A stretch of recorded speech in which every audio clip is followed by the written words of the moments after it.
Histoire de mère à fille. Adoption, l'arrivée et l'installation à Bogota.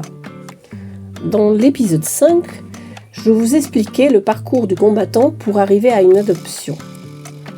Et là, nous approchons du but, puisque nous avons été sélectionnés pour une fratrie de 2 petites filles de 4 ans et demi et de 2 ans et demi en Colombie.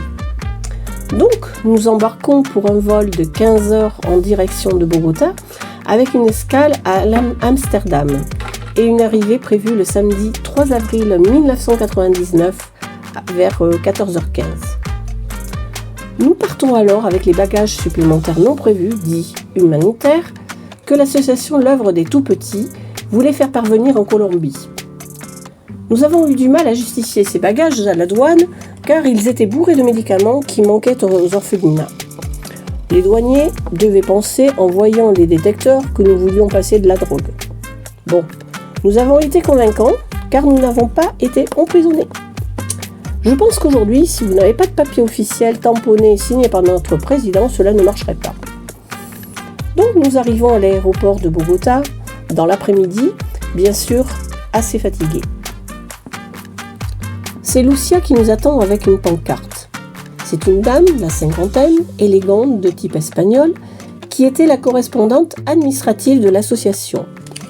C'est elle qui avait récolté toutes les pièces de notre dossier, à savoir les actes de naissance, les actes de mariage, les casiers judiciaires, le nôtre était vierge. Les 3 lettres de recommandation faites par des amis et légalisées par notre mairie, les attestations de salaire également légalisées par notre mairie, les certificats médicaux de bonne santé physique et mentale, l'agrément français et l'enquête sociale. Bien sûr, traduit en espagnol.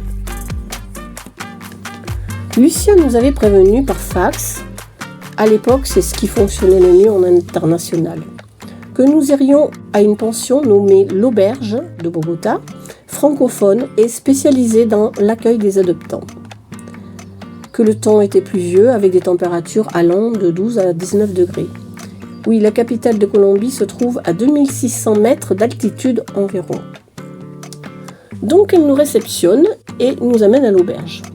Sur la route, nous avons fait une halte dans un orphelinat de Bogota pour leur déposer nos baluchons de vêtements et médicaments. La mère supérieure était très satisfaite. Lucia nous dépose et nous annonce que Jaime, son fils, chauffeur de taxi spécialisé pour les adoptants, viendra nous chercher lundi à 6h du matin. Nous devrons aller à Chiquinquirá, dans la région de Boyacá, au nord de Bogota, accompagnés de notre avocate Yolanda.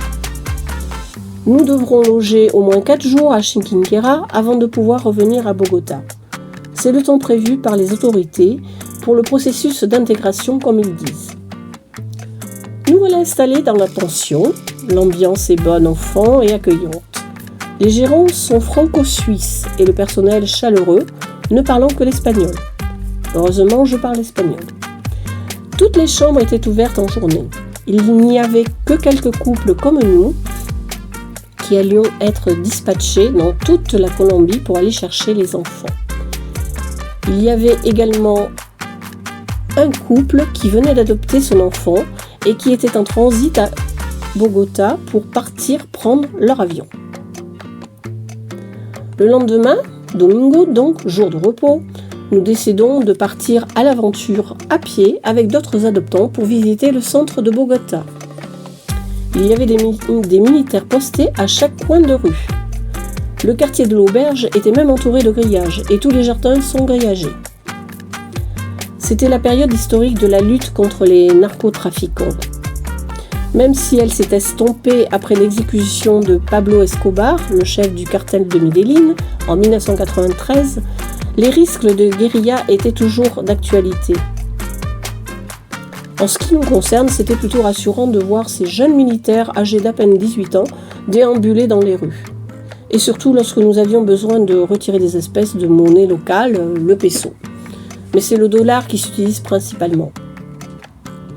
Donc nous nous sommes allés visiter le centre historique de Bogota, la Plaza de Bolívar, le musée de l'Or et le musée Botero. Puis nous sommes vite rentrés en taxi car la nuit tombait assez tôt.